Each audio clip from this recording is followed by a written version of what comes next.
Welcome to the Bingo Book of Tales of Atonement, where we break down our characters into a sort of snapshot of their life from a given stage.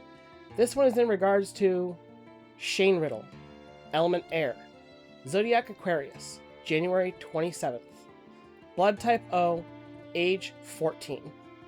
Shane is the younger twin between the two Riddle boys, and he's mostly known for a reckless attitude towards pranks and mischief while being avid in song. He also seems to be the one between the two who's most popular with the girls of Alden, notably finding his heart being pulled between Madeline, Imel, and most recently Blair Campbell, though he maintains a strong friendship with all three of them, and he isn't a womanizer. Shane and Martin really couldn't be more different, and it leads to internal conflict that often starts as verbal sparring but may also turn physical.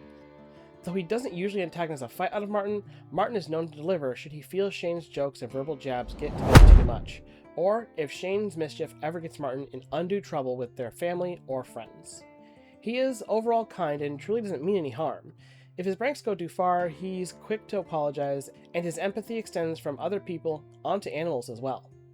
He once had a fit over a sheep that he had helped raise, the first of his life, that was later killed to feed the village. Ever since then, he's had trepidations about eating meat, even if he knows it is essential to his diet. But I had to ask myself after thinking about this, did vegetarianism exist in medieval times? In a sense, yes, but there's a lot of context needed. According to information I obtained from the medievalists, the idea that it was wrong to eat meat in the Middle Ages wasn't widely held. Sure, it was common and even expected that the average person wouldn't consume some meat, however irregularly, from cattle, sheep, and other animals, but select cases did exist. One of which is the 11th century poet Abdul Allah al-Ma'ari, who lived between 973 and 1058 CE. Abdul Allah was born in modern Syria, and he lost his sight at the age of 4 after contracting smallpox.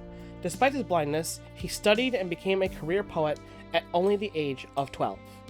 Al-Ma'ari was a rationalist, meaning that he valued a reason over religion, and his poems reflected his criticism, saying, "They all err.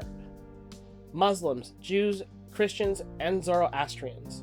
Humanity follows two worldwide sects. One, man intelligent without religion, the second, religious without intellect." He became a celebrity in the early Muslim world, known throughout Baghdad, but returned to his home in Ma'ara, Syria, to tend to his dying mother and remained there for the rest of his life.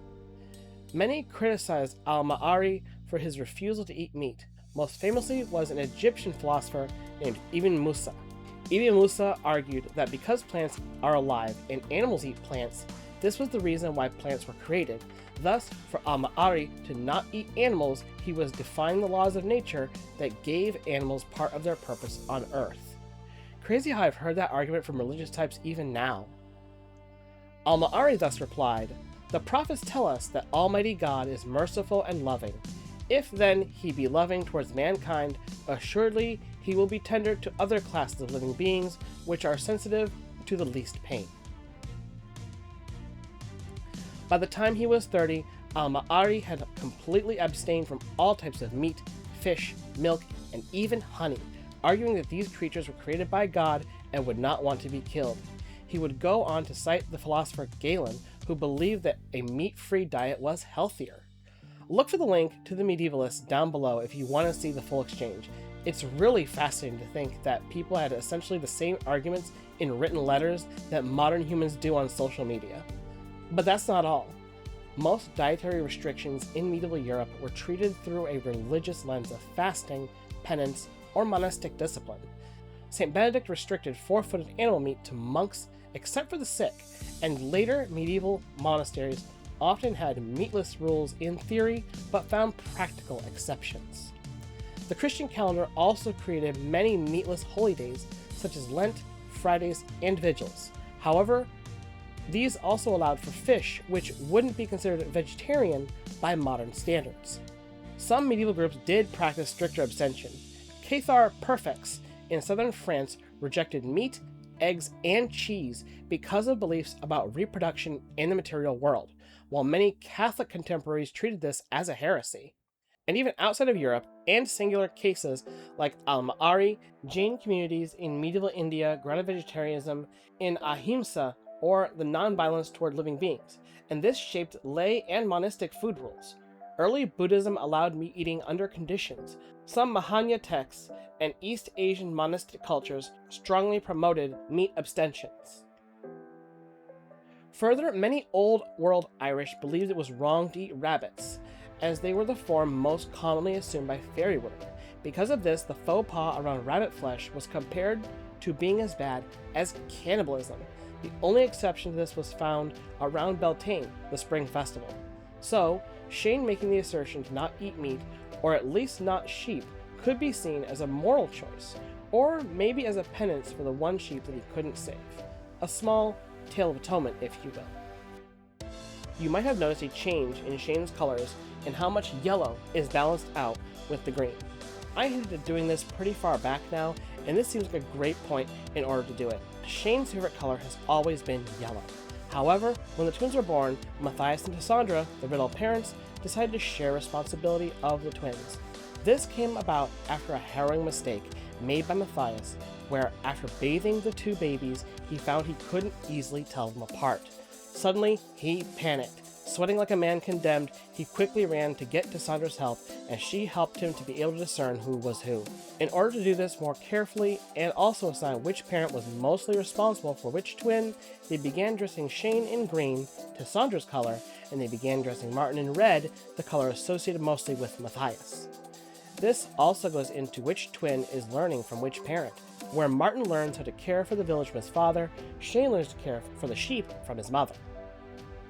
Fun fact, Cassandra actually wears yellow in her outfit because she understands it's Shane's favorite. Now that Shane is becoming more his own man, he's decided to start wearing his favorite color more prominently in his sleeves and his belt, while still keeping the green tunic because it has become iconic to recognizing him from Martin, so the two keep up the red and green theme mostly for the comfort of the other villagers. Shane's instrument is the fee-dog. This is a sort of Scottish flute typically made from wood or bone.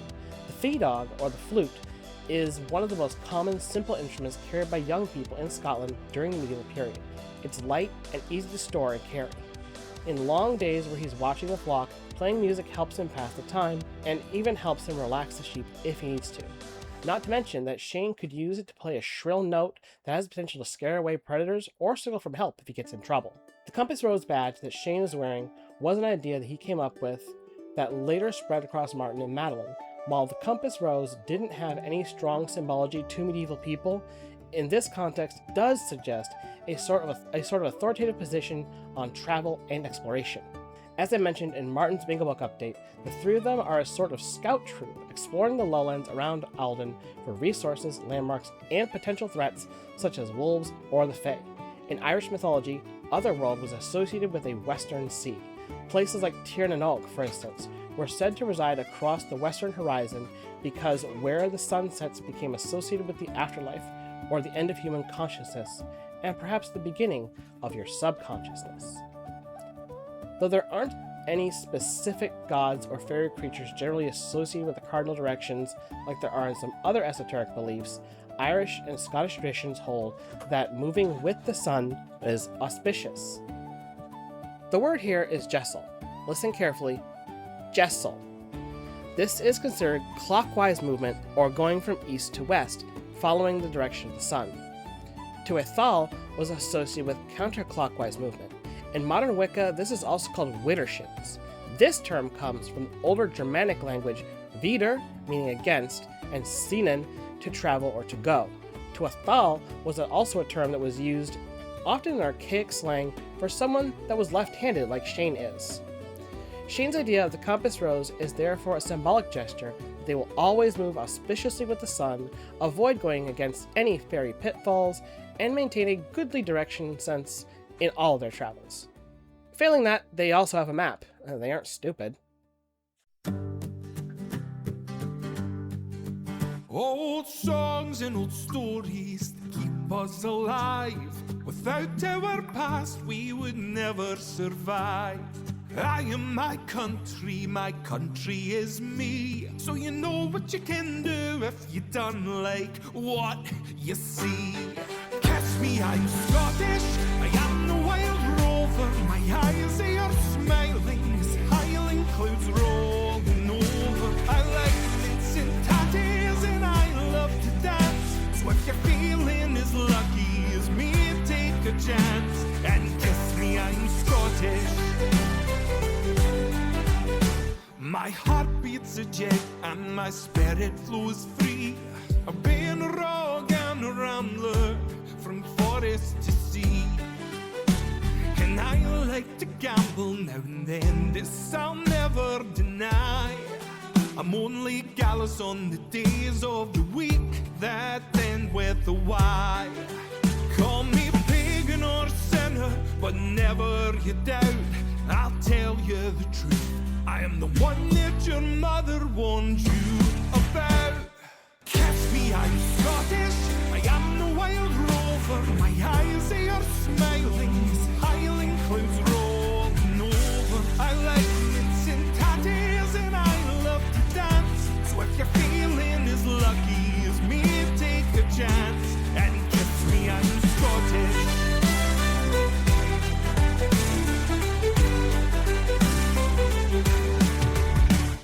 Glasgow, Kilpatrick, Edinburgh, Perth, Old and Stirling, in Old Williamsford, Paisley and Claybank, Dumbarton and Irie. Raise your mugs up and sing, sing, sing, sing with me. Catch me, I'm Scottish, I am the wild rover. My eyes, they are smiling as highland clouds rolling over. I like knits and tatties and I love to dance.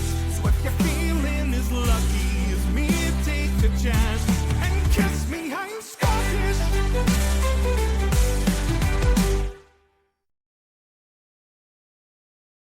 Thank you everyone for your continued support, and I look forward to giving you even more in the future. Our community keeps expanding with authentic viewers and subscribers that tune in every week excited for the next installment.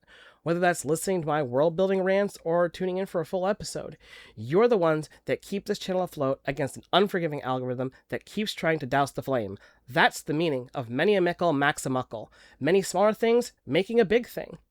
And now, a shout out to our patrons and channel members. Plebe 64 Potato, Mr. Lobo King 8778, P64P, Regios001, Jack Plays K Plays, Maria Elsa 6363, Moose Now, El Dragon Biano 3742, Jack McLeod, Persephoroth, Josh is Mary, Runaway Train 2502, EA Shadow Gamer, Sigma LaFlare, Crochet Whimsy 413, Anubian the 1335, Angels Art and Gaming, Aisha Kashif, Pluve 81, Aegis Knight, 7-Star Sanctuary, and Chained Furry, Emily Masternardi, Heinrich 28, Shadow Fox, Arya Gamari, Charles Tam, Jace Moreland, Pammy Poo, and Lunder Lumen.